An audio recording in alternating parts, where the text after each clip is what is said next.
네, 그럼 지금부터 패널 토론 시작하도록 하겠습니다. 네 분 연사님들 발표를 듣고 그 발표 내용에 대해서 내가 발표 끝날 때마다 질문을 드렸는데요. 발표 순서대로 연사님들께서 해당 질문들에 대해서 답변을 해주시면 좋겠습니다. 그래서 헨느킨드 국장님, 엄정훈 과장님, 롱언 코디네이터님, 오신영 연구원님 요 순서대로 답변을 해주시면 좋을 것 같고요. 발표들이 조금 짧게 다 해주셔가지고 청중 질문들도 좀 여러 개 받을 수가 있을 것 같습니다. 그래서 패널님들, 발표자님들 답변을 듣고 청중 질문까지 받도록 하겠습니다. 그럼 헨느킨드 국장님부터 답변을 해주시면 좋겠습니다.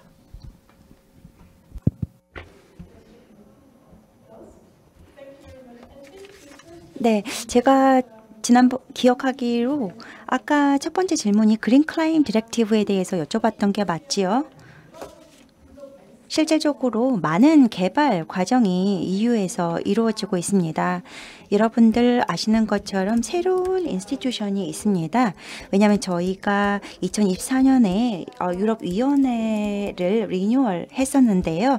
그래서 저희가 새로운 정책 방향이 있습니다. 그리고 또 정치 그룹이 있고요.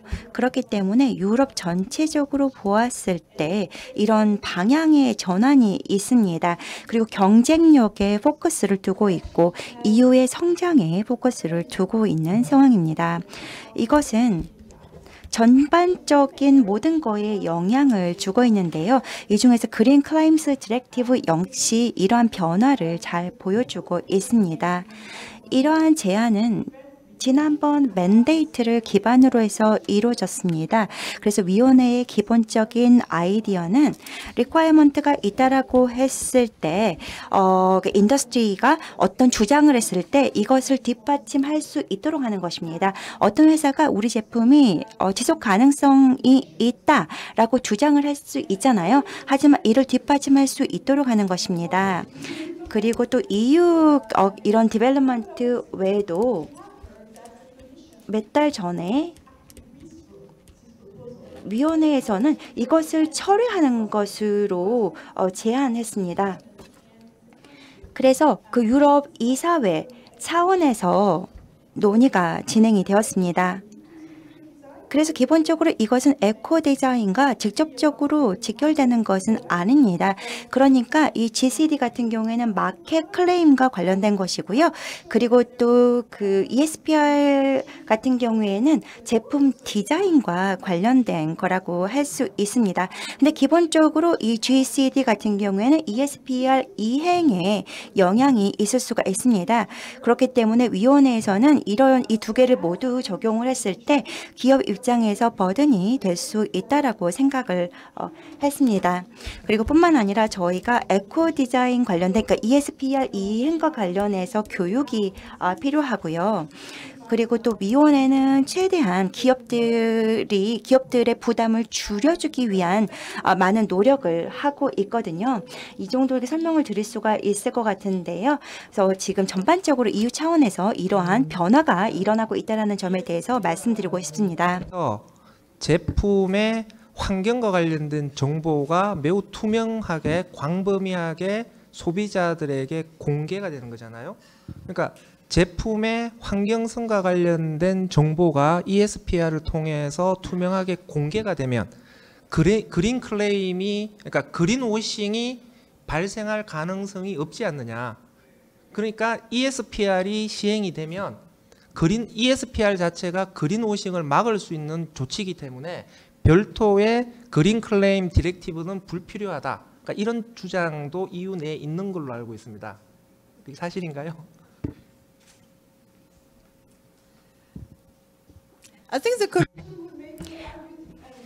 위원회에서는 아마 다른 방식으로 주장할 것 같아요.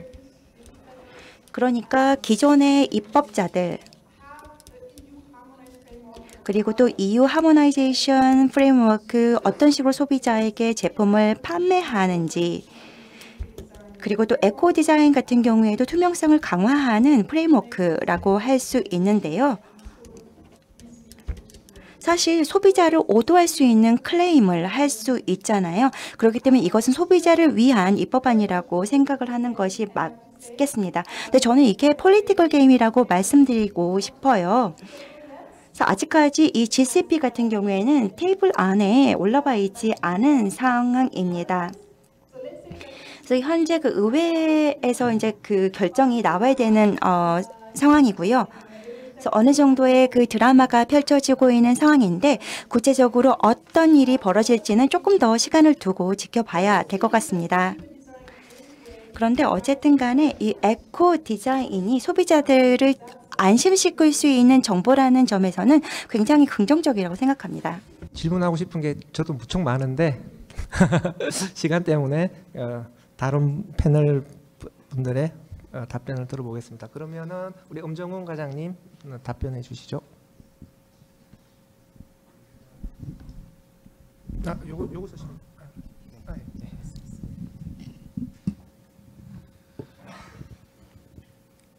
네. 질문에 대해 답변을 드리겠습니다. 우선 저희는 이제 환경부와 또 산업부에서 공동으로 주관하고 계시는 제주구조 개선 평가 제도를 수행을 하고 있기 때문에 제가 발언을 하는 것이 조금 조심스러운데 저의 소견이라고 이해해 주시면 좋겠습니다. 세 가지 정도 말씀을 드리고 싶은데요.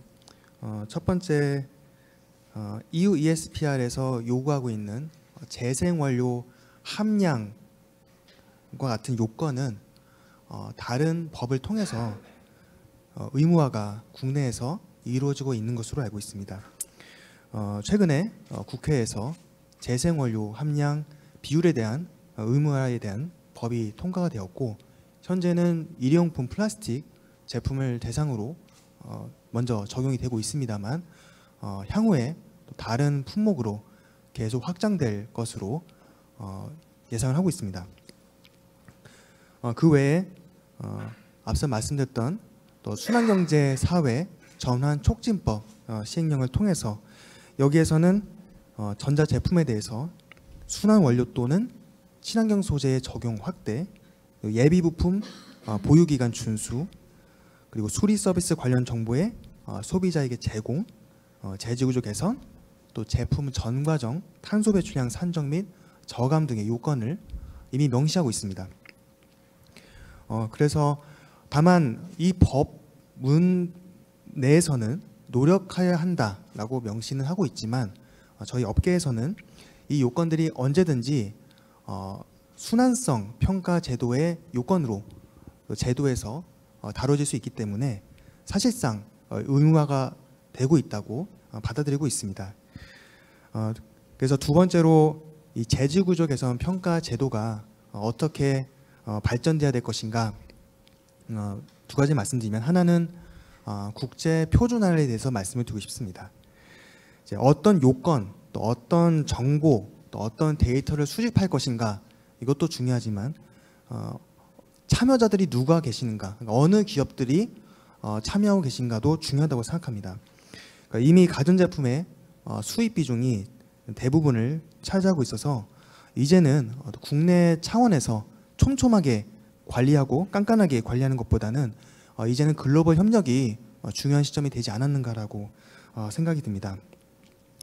디지털 유럽에서 이중 규제, 더블 레귤레이션을 예방해야 된다는 부분을 강조해 주셨는데 이 부분에 대해서 전적으로 동의합니다. 이를 위해서는 국제적으로 자원 효율성, 자원 효율 요건의 표준화도 필요하다고 보이고요. 그래서 EU, 한국, 또 그 외 여러 국가들이 함께 준용할 수 있는 요건이 마련돼야 된다라고 보고 있습니다. 그래야 이 데이터 수집에서도 협조가 가능하고 그래서 데이터 모니터링과 개선이 가능하지 않을까, 저는 그렇게 생각하고 있습니다. 이제 한 가지 더 말씀드리겠습니다. 한국의 EPR 제도가 이제 전 품목으로 확대가 되면서 저희 제지구조 개선 평가 대상 기업과 품목도 더 많이 늘어날 것으로 보고 있습니다. 그러면 이전에는 적용받지 않았던 새로운 기업과 새로운 제품들이 더 많이 늘어나게 될 것입니다. 물론 중소기업들도 많이 늘어나게 될 것이고요. 이 기업들에게 바로 개선을 즉각적으로 요구를 하는 것은 현실적으로 많은 어려움이 있을 것이라 보여집니다.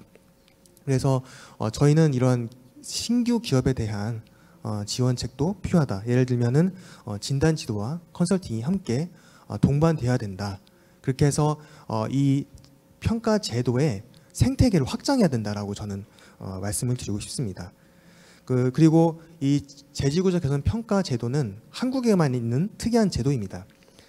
즉 재활용성 개선과 또 기업의 인식 확산을 도모하기 위한 어떤 장려책과 규제가 혼합이 되어 있는 특이한 제도가 되겠습니다.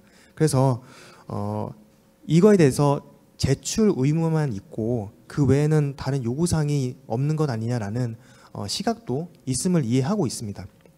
다만 이 제도를 통해서 잠재적으로 훨씬 많은 기업들이 이 에코 디자인을 접하고 개선을 할 수 있는 첫 단계, 첫 관문이라고 이해해 주시고, 그래서 기업들이 이 경로를 통해서 더 개선될 수 있는 기회를 가질 수 있도록 도와주시고, 또 규제도 중요하지만 또 잘하는 기업에게 또 우수 제품을 좀 인센티브를 통해서 그래서 동기부여 수단도 좀 마련해 주셨으면 하는 바람이 있습니다.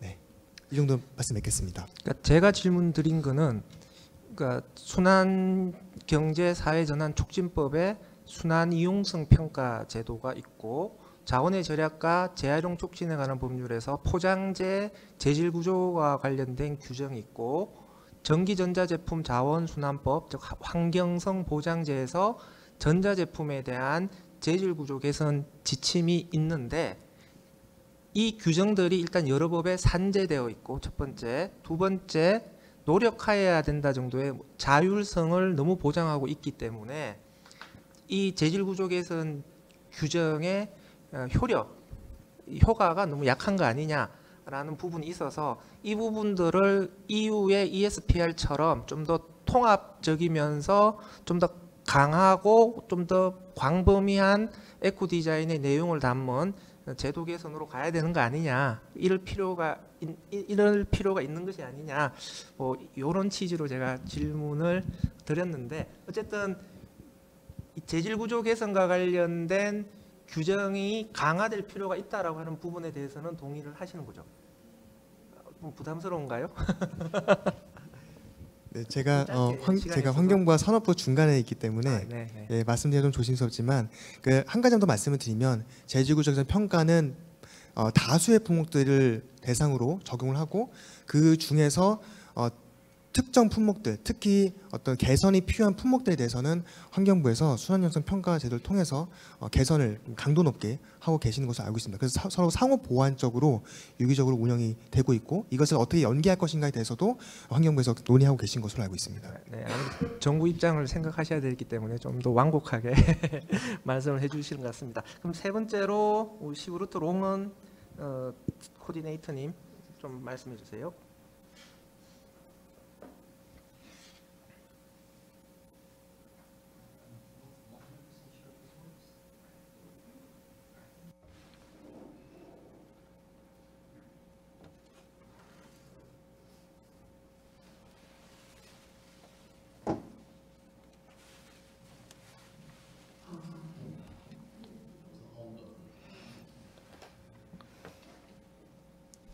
You asked me.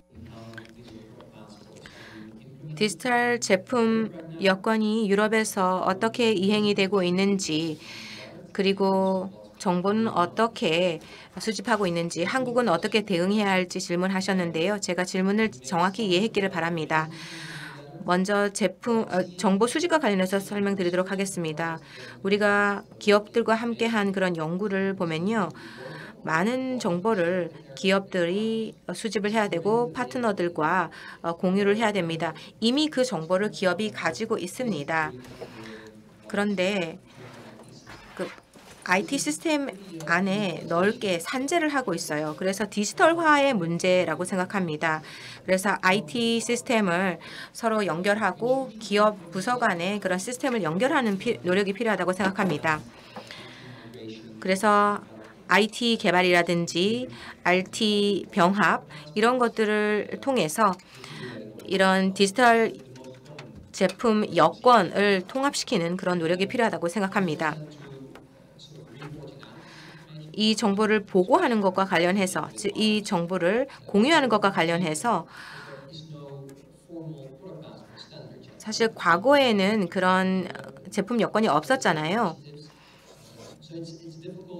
그렇기 때문에 기업들이 이것이 우리가 따라야 되는 구조이고 제도다, 이것이 항상 제대로 작동할 것이다 라고 하는 확신이 좀 부족한 것 같습니다. 그래서 업계라든지 해당 업계에서 그렇게 좀 익숙한 그런 시스템을 선택을 하는 것 같아요. 동일한 시스템과 동일한 정보 모델을 사용을 해서 정보를 보고하는 것이 굉장히 중요한데요. 뭐 대규모 OEM 같은 경우에는 이것이 좀 쉬울 수 있겠죠. 왜냐하면 대규모 OEM 같은 경우에는 뭐 그런 이런 제품 정보를 예를 들어서 탄소 배출과 관련한 탄소 배출과 관련한 정보를 요구하는 것이 굉장히 흔할 것입니다. 많은 그런 업체들이 이 대규모 OEM에게 이렇게 요구를 할 테니까요. 그렇기 때문에 그 해당되는 생태계 내에서 어떤 것을 요청을 받는지 그것을 바탕으로 해서 좀 통일된 그런 공동화된 그런 시스템을 개발하는 노력이 필요하다는 생각이 듭니다. 이것으로 모든 질문에 대한 답을 했기를 바라고요. 그러면 한국 기업들이 어떻게 대응할 것인가? 한국 기업들도 동일한 대응을 하기를 바랍니다. 뭐 경쟁업체라든지 그런 공급업체들과 함께 협력을 해서 이미 어떠한 시스템을 사용하고 있는지를 한번 살펴보고 거기서부터 이제 좀 발전을 시켜서 통일화된 공동의 시스템을 개발하는 것이 중요하다고 생각합니다. 조금 바꿔보겠습니다. 그러니까 ESPR에서 DPP의 단기를 요구하는 여러 정보들 중에서 좀 까다롭다, 기업 측면에서 좀 대응하기가 상대적으로 좀 까다롭다, 좀 어렵다라고 생각하는 그런 정보들이 있을까요?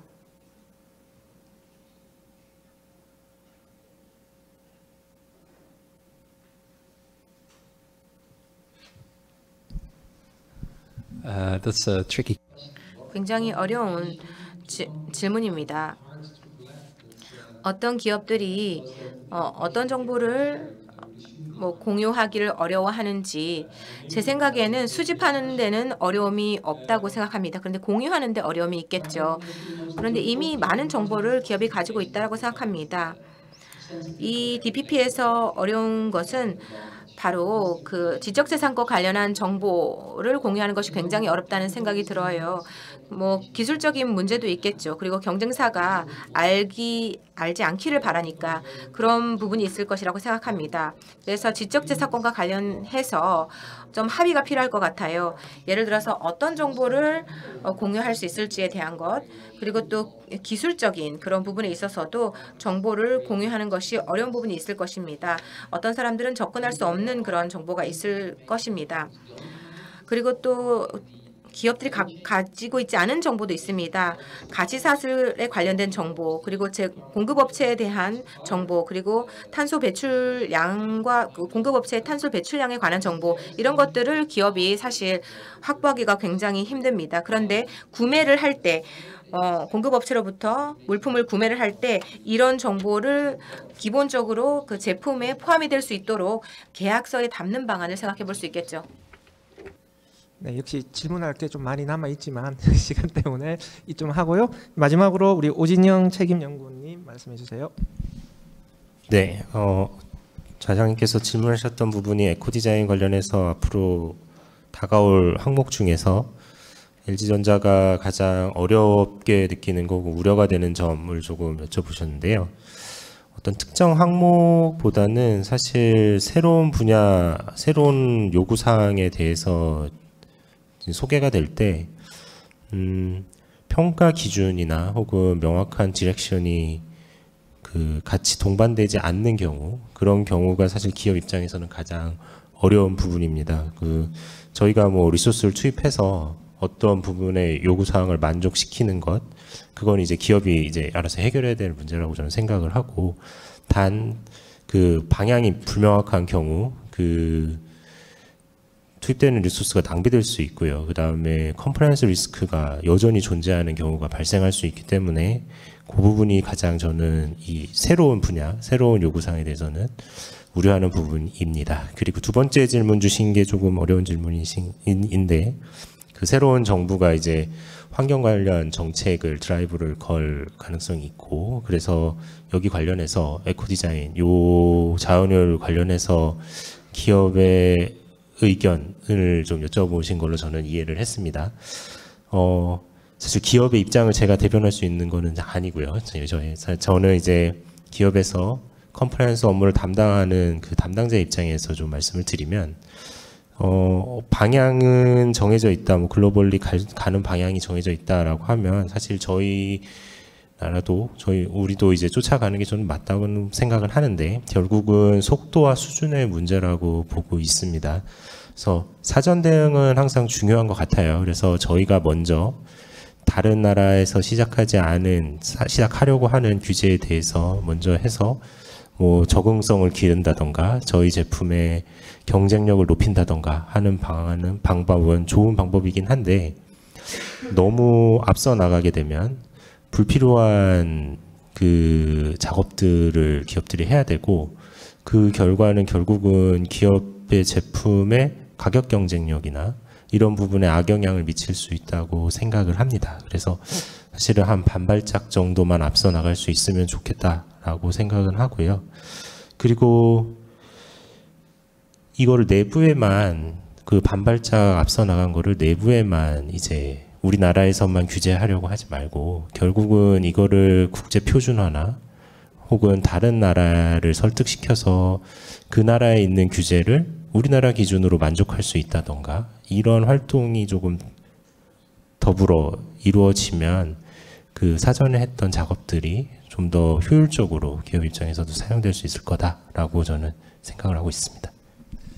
그러니까 제가 생각하는 거는 결국은 에코 디자인 등에서 기업들에게 많은 정보를 취합해서 공개할 것을 요구하는데, 중소기업 차원에서는 이 부분의 대응이 좀 어려워질 것 같다. 그래서 정부 차원에서 이와 관련된 지원 전문 기관들을 만들어야 되고, 그리고 기업들이 중소기업 차원에서 활용할 수 있는 정보 제공 기반, 뭐 이런 작업들이 앞으로 정부에서 좀 필요한 게 아닌가라는 생각이 들어서, 그러니까 그런 부분들에 대해서 좀 기업들이 정부에 지원 사항을 요구할 게 있으면 좀 요청해 달라라는 취지로 제가 말씀을 드린 겁니다. 시간이 생각보다 많이 없네요. 지금 한 4분 정도 남았는데 우리가 3시 5분이 시작을 했잖아요. 그러니까 조금 더 쓰겠습니다. 청중들 참석하신 분들 중에서 혹시 질문하실 분이 계시면 손을 들고 질문을 해주시면 좋겠습니다.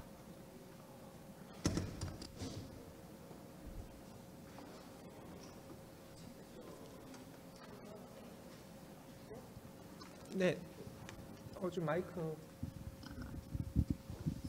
네, 먼저 질문하시고요. 그 다음 질문해 주시기 바랍니다. 크게 말씀하시면 들릴 것 같은데요.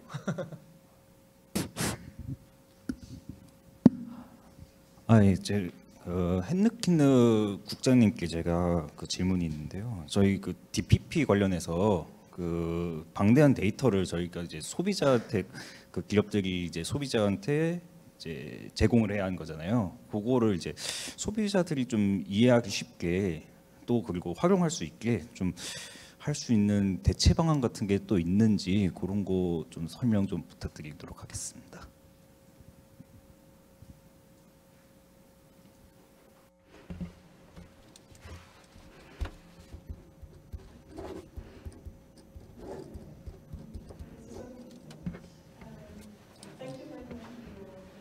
네, 질문 감사합니다. 굉장히 중요한 포인트를 지적해 주셨다고 생각합니다. 이것은 접근성과 관련된 질문이고요. 그리고 또 우리가 제공하는 정보에 대한 그 이해 가능성과 관련된 겁니다. DPP는 컨슈머를 타깃으로 하고 있긴 하지만 사실 전반적인 그리고 또 이해 관계자를 대상으로 하고 있습니다. 그래서 저희가 최대한 다양한 이해 관계자를 대상으로 하고 있는데요. 그렇기 때문에 저희가 이제 베이시스가 있어야 되고요. 그러니까 각각의 이해 관계자가 해당 정보에 대한 액세스를 할 수 있어야 된다는 것을 의미하게 됩니다. 그러니까 단순히 소비자 같은 경우에는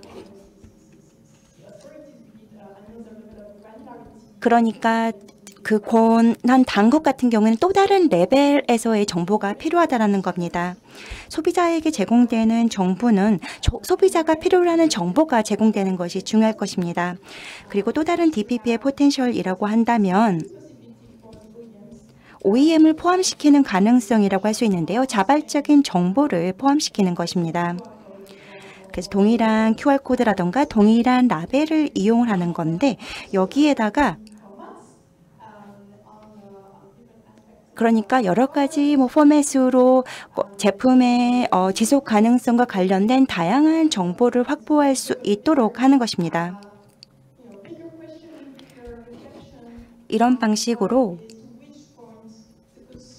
어떠한 포인트에서 소비자가 이런 정보를 이해할 수 있는지, 어떤 경우에 오버로드가 발생하는지, 어떤 경우에 효과적으로 소비자를 도와주지 못하는지 이런 점들을 이해하는 것이 중요하다고 생각합니다.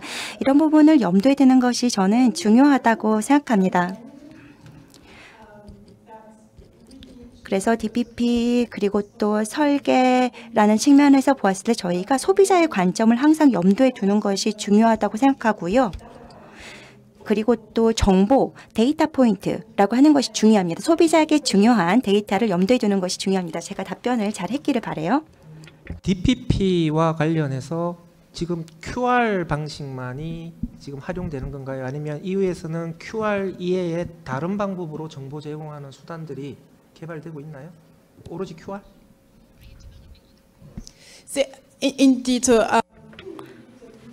실제로 DPP는 기술적으로 중립적이어야 된다고 생각합니다. 그렇기 때문에 DPP는 전자제품에만 해당되는 것은 아니고요. 배터리나 섬유에도 같이 적용이 됩니다. 다양한 유형의 프로덕트가 있습니다. 그렇기 때문에 RFID 테크놀로지도 적용이 될 수 있습니다. 예를 들어서 텍스타일 같은 경우에는 그러하다고 할 수가 있겠고요. 이를 통해서 솔루션 제공업체에게 새로운 마켓을 만들 수가 있게 됩니다. 그래서 여러 가지 포맷으로 DPP를 액세스할 수 있을 것입니다. 그렇다면 소비자 입장에서는 어떻게 하는 것이 편할 것인가 측면에서 옵션을 다양화하는 것이 좋을 것 같습니다. 최대한 간단하게 그리고 접근 가능한 방식으로 해야 될 것입니다. 한 분만 더 질문을 받을 수 있을 것 같습니다. 먼저 손 드신 분 계셔서. 네.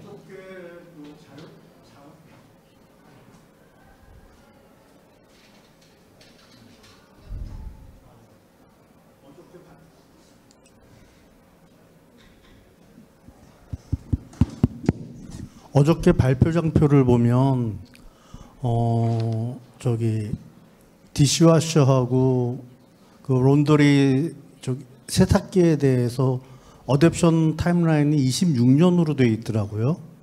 그러니까 배터리가 제일 먼저 DPP에 대한 거를 시작하는 걸로 이해를 하고 있었는데 이 디시와셔하고 이쪽이 빨리 되는 게 정말 DPP를 26년부터 어댑션 할 건지 다시 확인을 좀 하고 싶어서 질문을 드렸습니다. 어느 분께 질문을 드리시는 건가요?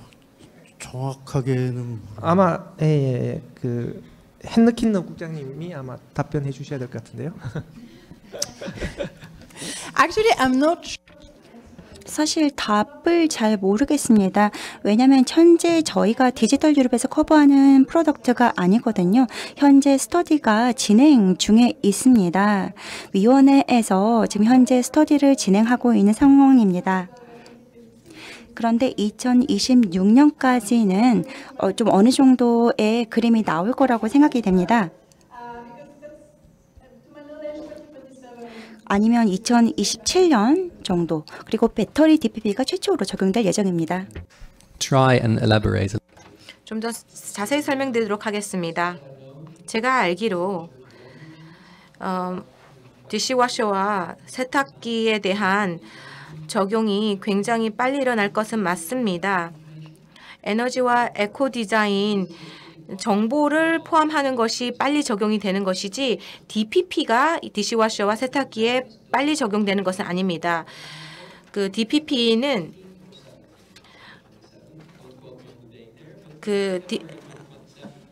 배터리에 대한 DPP는 2017년이나 2018년 2월에 적용이 될 것 같고요.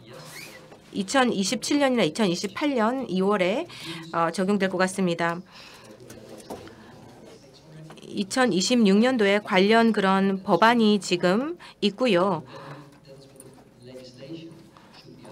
지금 법안이 먼저 일단 나와 봐야 될 것 같습니다. 그 법안이 나오면 거기에서 이제 이행 시기를 알 수 있겠죠.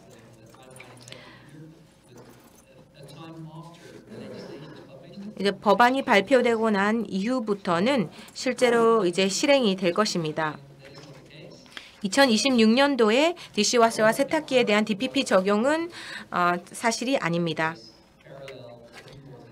이와 관련해서 어떤 에코 디자인 요건 정보를 적용하는 것, 그것은 좀 빨리 적용될 수 있습니다. 하지만 100% 디시워셔와 세탁기에 빨리 2026년도에 적용된다, 이 말씀은 드릴 수 없습니다. 우리에게는 부족한 게 시간입니다.